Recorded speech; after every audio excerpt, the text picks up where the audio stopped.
We could see Sam Bankman-Fried back in a New York courtroom in a few hours from now. The federal judge overseeing his criminal case has ordered the FTX founder to return to the East Coast for a hearing to address the terms of his bail. Now, this comes after the judge found out that Bankman-Fried used a VPN, short for virtual private network, to access the internet. Prosecutors say that a VPN blocks third parties like the government from monitoring online activity, including potentially what website someone goes to or what messages are sent. Now, Bankman-Fried doesn't dispute using a VPN, including after a hearing last week when he was ordered to stop using encrypted messaging apps, but he claims that the VPN usage was just to access an NFL Game Pass subscription to watch the Super Bowl while under house arrest at his parents' home in Palo Alto.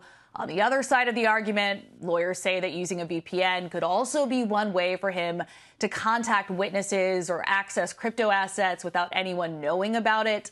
Because of this, prosecutors are asking the judge to really dial up the conditions of his bail. We're talking a potential outright ban of cell phone and internet usage with very limited exceptions.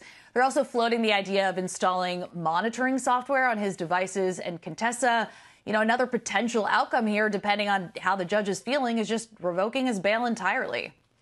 Interesting. We have seen in the last few days this rapid rise in regulatory scrutiny on crypto firms, with the SEC stepping up its role policing digital assets. I'm looking at, not that it looks like investors care. Bitcoin's up 2.5% right now, and we're seeing it surge in its most significant rise yesterday, up 11%. How significant are the moves that we've seen by Gary Gensler this week? I mean, what kind of impact do we expect for other key players in this space? Yeah, so Chair Gensler has introduced sweeping changes to which crypto companies can custody customer assets. The Securities and Exchange Commission voted Wednesday to propose amendments to federal custody rules. It would expand them to include assets like crypto and require major companies in the sector to gain or maintain registration in order to hold those customer assets. This is key because it is the SEC's most overt effort to rein in even regulated crypto exchanges that have substantial institutional custody programs serving high net worth individuals.